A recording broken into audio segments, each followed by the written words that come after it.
tensor, né? Um tensor de rank 2 satisfaz essa condição. Vamos tirar o dual dele. Então, o que é o dual de um tensor? Vamos dizer que esse tensor aqui satisfaz essa, esse aqui é o dual. Epsilon, mi, kappa, lambda, t, kappa, lambda. Então, isso aqui está me dizendo o seguinte, ó, t til 0,1, se isso aqui é 0,1, aqui é 0,1, que é 2, 3, 3, 2. Então, o meio vai embora, então isso aqui é igual a t 2, 3 em cima, que é a mesma coisa que o 2, 3 embaixo. Se eu tirar essa relação, o dual t til 0,2, 0,2, 1,3 é menos t 0,2, 1,3, isso, 1,3, 1. Então é menos t 1,3. E o t til 0,3, 0,3, 1,2, 2, 1. Só relacionando os componentes. Então, a componente 0 e do dual são os componentes espaciais do tensor original. E vice-versa. Se eu pegar agora, claro, t til 1, 2, então isso aqui vai ficar 1, 2. Aí a pessoa vai ter que ficar 0, 3 e 3, 0. Vai ficar 0, 3, vai descer para cá menos 0, 3. E assim vai. E aí eu tiro o t til 2, 3 em função do t 0, 1, tiro o t til 3, 1 em função do t 0, 2. Tá? Isso aqui é um tempo. As 6 componentes do dual dadas em função das componentes do tensor original. Se eu agora impuser que t é igual a t til, isso significa que t 0, 1 tem que ser igual a t til 0, 1. t til 0, 1 é t 2, 3. Então, eu vou ter que T01 é igual a T23. Mas aí, quando a gente tirar aqui o T23 por aqui, o T23 é o T til 01.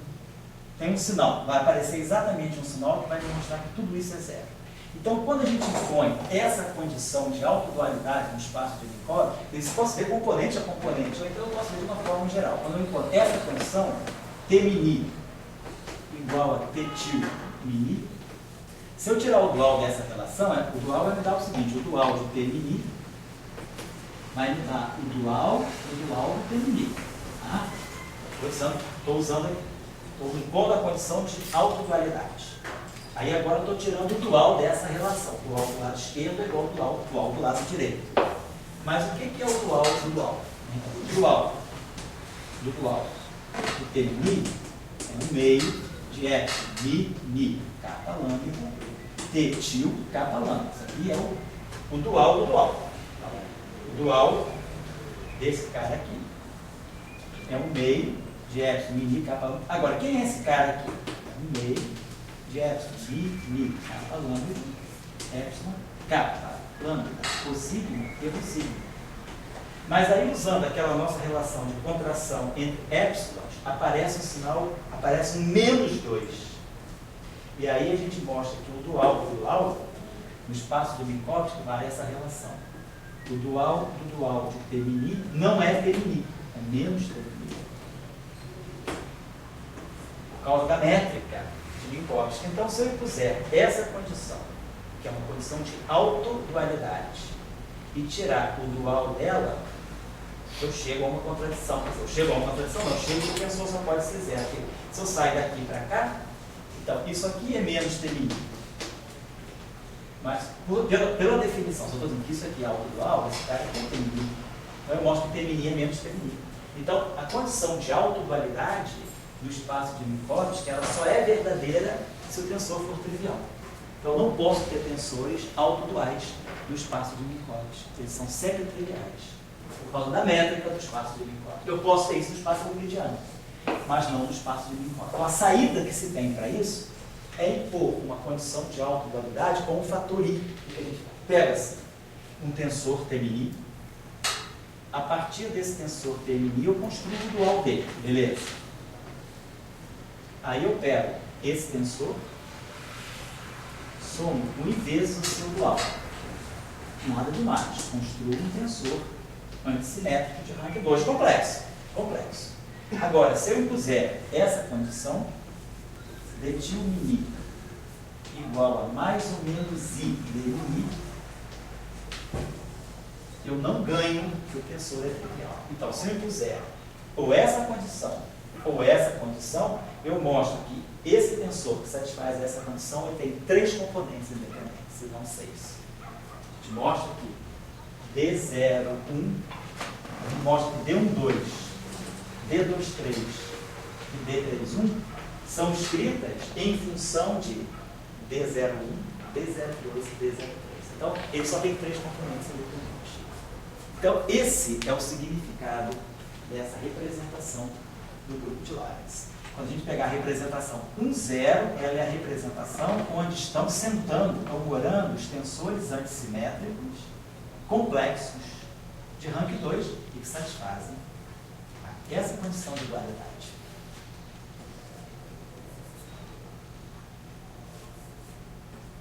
E na representação 0,1 seria essa condição de dualidade.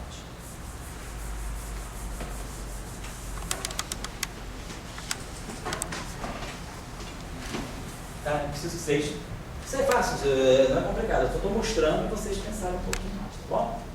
Então, a gente já está identificando. E aí vocês vão ver, quando a gente fizer o grupo, fizer o Maxwell, a teoria de Maxwell, do espaço micósmico, constrói o F mini.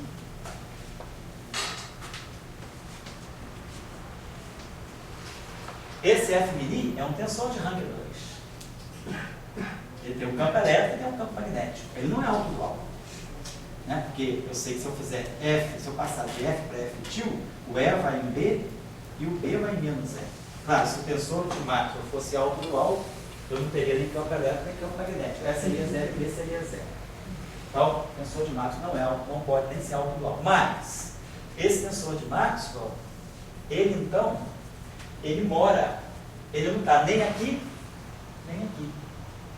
A gente pode dizer que ele mora nessa representação, meio zero, mais zero, mais zero. Esse tensor aqui é um tensor que mora em 2 representações. Quer dizer, tem a casa de campo, em 2 residências. Né? Os outros não, os outros são simples, né, proletários, cada um tem sua casinha. Meio zero. Oi? A casa isso é que nem nós, né? Nós somos ricos, né? A gente tem casa de campo, né? Não está em casa só para dormir, né? Uma casa para dormir e uma casa para viver, né?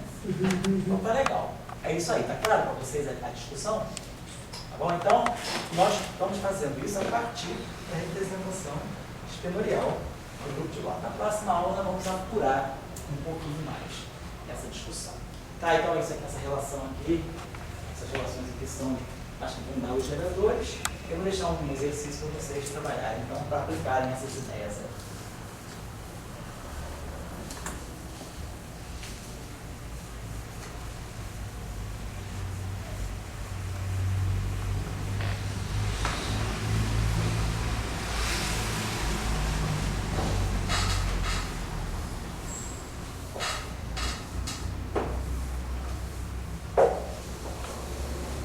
Então, por exemplo, quero que vocês façam o seguinte exercício.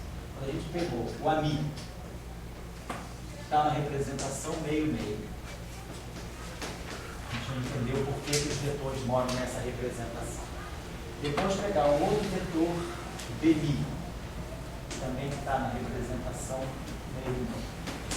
E aí a gente já tinha feito esse produto tensorial, AMI, BMI.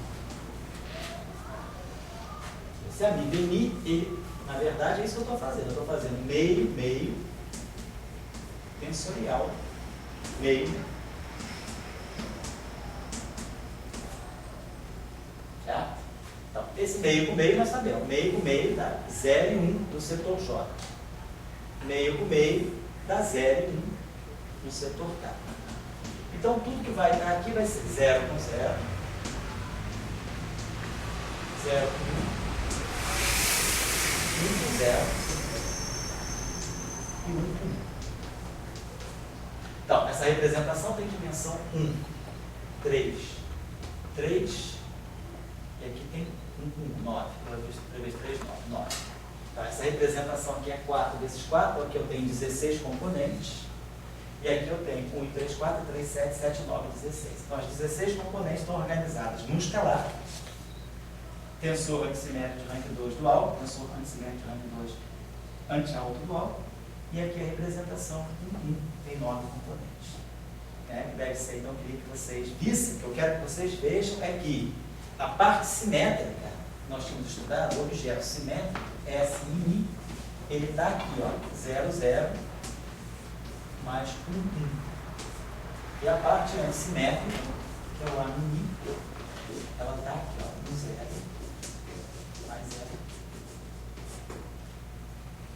Certo? E aí eu vou querer que vocês façam, dentro desse raciocínio aí, eu vou querer que vocês encontrem todas as representações do grupo de Lorentz que estão nesse tensor aqui. Imagina que eu dei para vocês esse tensor aqui. Um tensor T, Mi, alfa, T, Mi, alfa, delta. Essa representação aqui é meio, meio. Como essa também aqui é meio, meio. Essa aqui é meio, zero. E essa aqui também é meio, zero. Então, eu quero que vocês tirem todas as representações JK que estão aqui dentro. Claro, porque é 4 vezes 4, 16, vezes 2, 32, vezes 2, 64. A dimensão aqui é 64. Então, se a gente somar todas as representações JK que estão aqui, no total, esse vezes esse vezes ele meio, depois vezes esse, depois vezes esse, o total vai dar 64. Eu quero que vocês explicitem todas as representações e mostrar que esse tensor aqui pode ser escrito como uma soma direta dessas, de tantas representações do grupo de Lorentz, né? Dessa forma JK. Então, isso aqui. Então, um exercício.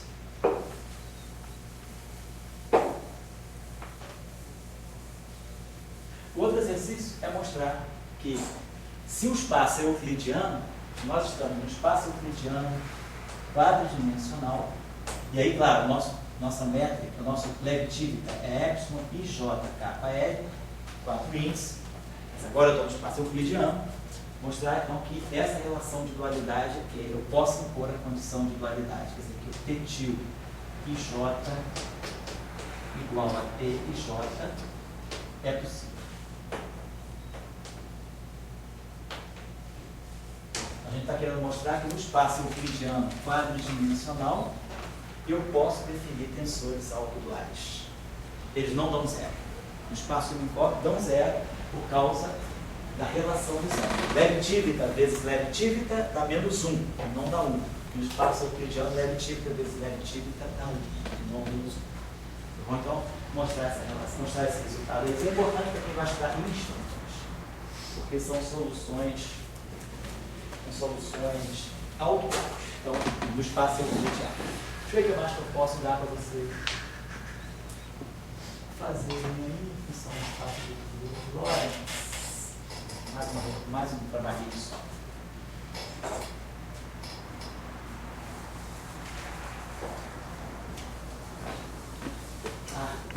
Esse exercício aqui é um exercício assim, meio, não tem grande consequência, mas é para vocês aprenderem, assim, sentirem melhor essa questão da transformação. Suponhamos o seguinte, que eu vou pegar um tensor com essas características assim, um tensor T, que tem dois índices. Ele tem o índice Mi no espaço-tempo e o índice alfa no espaço de Dixon. Então, isso aqui, que é o espaço-tempo, a gente vai ficar no espaço de unicórnio, o índice Mi mesmo, né? Então, esse índice é o índice da representação vetorial e esse índice aqui é o índice da representação meio zero. E aí eu estou dizendo para vocês o seguinte: vou fazer um boost. Então, esse índice aqui pode tomar valores 1 e 2 no espaço vetorial. Esses aqui podem tomar valores 0, 1, 2 e 3. Então, vamos fazer o seguinte: esse tensor aqui, em princípio, ele tem os seguintes componentes: T, 0, 1, T, 0, 2. Depois ele vai ter as componentes T, I, 1, T, 1, 2. Esse índice aqui, como é um índice, vamos dizer assim, que só pode tomar valores 1 e 2, esse 1 aqui não tem nada a ver com esse 1. Né? Então era bom a gente, sei lá, vocês darem um jeitinho de distinguir esse índice desse índice, botar um pontinho, quer dizer, para indicar que esse índice é 1 e 2 no espaço aqui. E esse índice aqui, esse aqui é o índice X. Depois vocês vão poder ter T21, T22 e vão ter T31, T32. Então esse tensor aqui tem 4 vezes 2, tem 8 componentes. O que eu gostaria que vocês fizessem é, quando eu faço uma transformação, quando eu faço um boost ao longo da direção X, então vamos essa transformação de Lorentz, T' igual a gama T menos beta sobre CX. X' igual a gama X menos beta sobre C. Y' igual a Y, Z' igual a Z. Então o que eu estou fazendo? Estou fazendo uma transformação de Lorentz com parâmetro ômega 0,1. A gente já fez isso. Eu quero ver como é que essas componentes aqui se escrevem em função disso. Como é que eu vou escrever as componentes transformadas em função das componentes originais. Eu quero ver as leis de transformação sob essa transformação de Lorentz para as componentes desse tensor. Então, eu quero ver como é que eu posso escrever T' e alfa em termos de T' alfa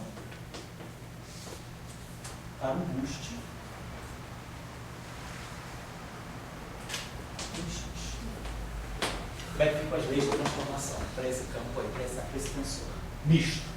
Um índice vetorial e um índice exponencial. Então vocês têm. A gente sabe como é que se transformam os extensores e sabe como é que se transformam os vetores. Nós conhecemos as matrizes desse setor e conhecemos as matrizes desse setor. É só escrever isso aí, tá bom? Então façam esse exercício aí. Esse são exercícios que eu estou deixando para vocês ganharem um pouco de destreza. Na próxima aula, nós vamos terminar essa discussão das representações e aí vamos começar a construir as teorias clássicas, de campos clássicos, né? Relativísticos e não quânticos. Vamos começar a descrever o formalismo lagrangiano no espaço unicórnio, usar os campos relativísticos e aí usar o procedimento das equações de Euler-Lagrange, mas agora trabalhando com tensores, com campos, né? Que são relativísticos do ponto de vista do espaço unicórnio. Tá? Então, campos que são representações de Lorentz em 4 dimensões, certo? Então tá bom, aí com isso, a gente na aula que vem faz isso, chega ao eletromagnetismo, vamos escrever a equação de Dirac. Eu não vou estudar a equação de Dirac, porque aí estudar a equação de Dirac é uma questão de mecânica quântica, quer dizer, não tenho tempo de fazer o que eu até faria.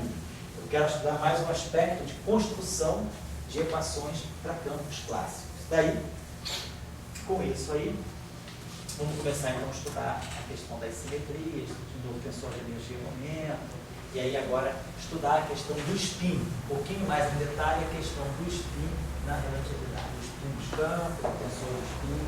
Vamos voltar àquela discussão que a gente já tinha feito aqui, tá? Beleza, então tá.